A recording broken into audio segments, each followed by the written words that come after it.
For consumptives trapped in a sterile landscape of chaos and moral instability, the fire of love remains the only binding force. And here, I'm sure that millions have been finding comfort in the writings of Tulsidas. Millions have found comfort in these lines. Sankat se Hanuman chudave, man krama vachan dhyan jo lave. Entire Hanuman Chalisa in our Indian tradition is a repository of relief for the believer, because it gives us courage, it gives us strength, it gives us moral support, and it brings us closer to the Almighty. Here, I'm also reminded of D.H. Lawrence, who once said that one sheds one's sicknesses in books, because literature, and especially poetry, can inspire and irritate us. It can add humor to our lives. It can give us strength, because bibliotherapy is a therapy that believes that books can heal. It believes that books can help us recover. Apollo is both the god of poetry, he's the god of health and healing, and a lot more. The entire humanity seems to have been locked today in a battle between Eros and Thanatos. Eros, the god of love, beckons us to move on, and Thanatos, the god of death, is merciless and indiscriminate. A poet that I'm reminded of here is Sylvia Plath. Sylvia Plath's Lady Lazarus is one of her Holocaust poems which she wrote in 1962. And a few months after the publication of that poem, she killed herself in 1963. Lazarus was raised from the dead by Jesus Christ. In the poem, it is a Lady Lazarus who talks of her death and her resurrection. But while she's doing so, she's also critiquing the state apparatus, which consists of religious leaders, doctors, psychologists, her own father, Lucifer the devil, and even God. And where is she? In the midst of a peanut crunching crowd, which can be equated with the popcorn munching crowd or nacho munching crowd in the malls, who glee over her big striptease, her theatrical comeback, and she is a spectacle. And then she writes with pain that dying is an art. Like everything else, I do it exceptionally well. Plath tried to commit suicide, and after many failed attempts, she succeeded in 1963.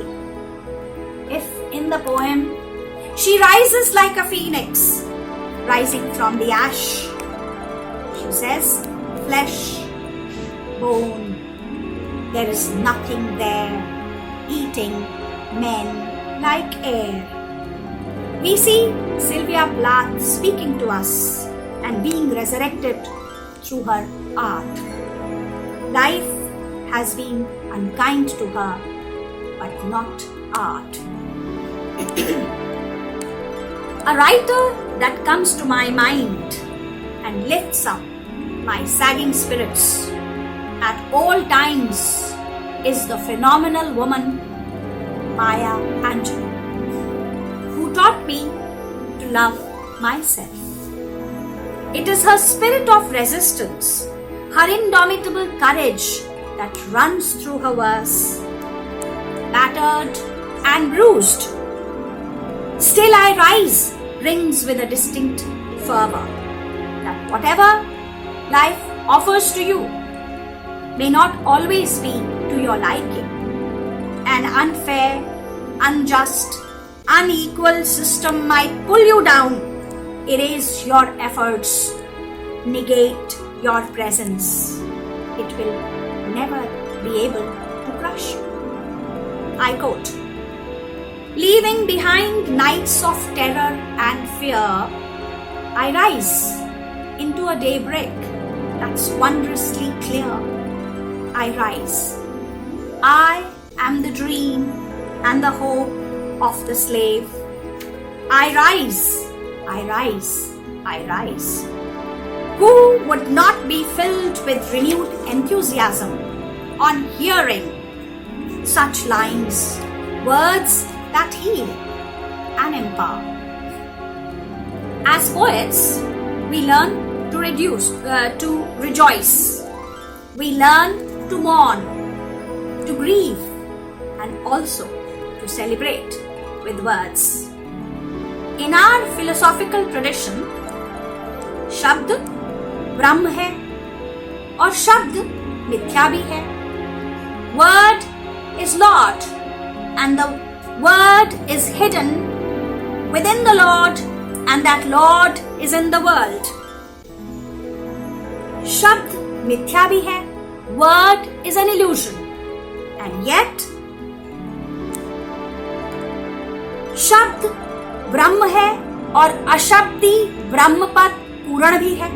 You know, the various ways in which we interpret word.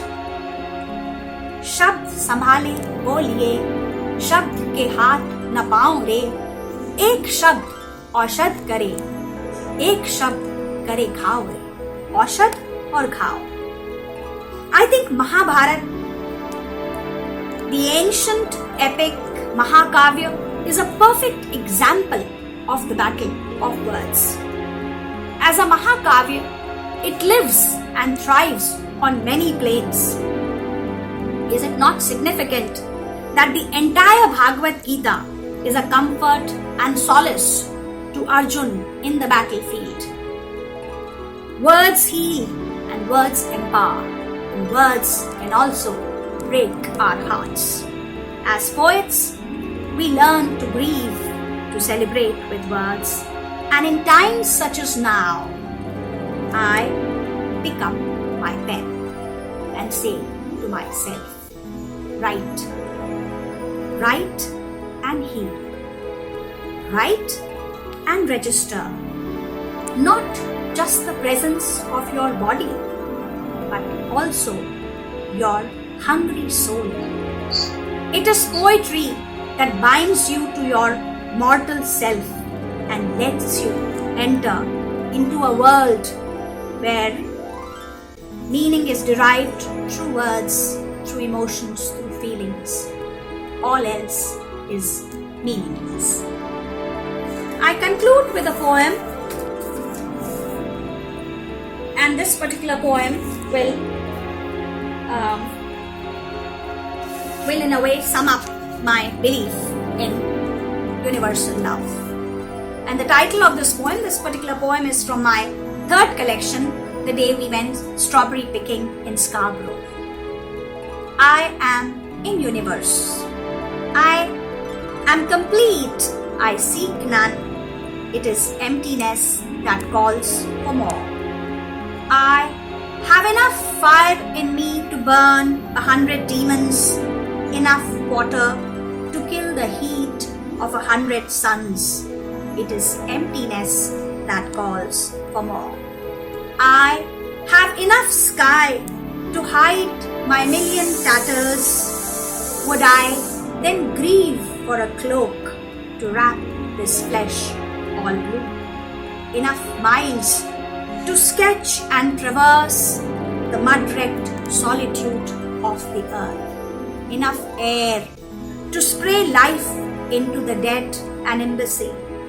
Enough to change the course of dreams. Enough to bring you home and keep you warm forever. Enough to let you see the light of forgiveness committed to the wings of gratitude. Seek me, embrace me, or stay away as you please. It is emptiness that calls for more. Thank you.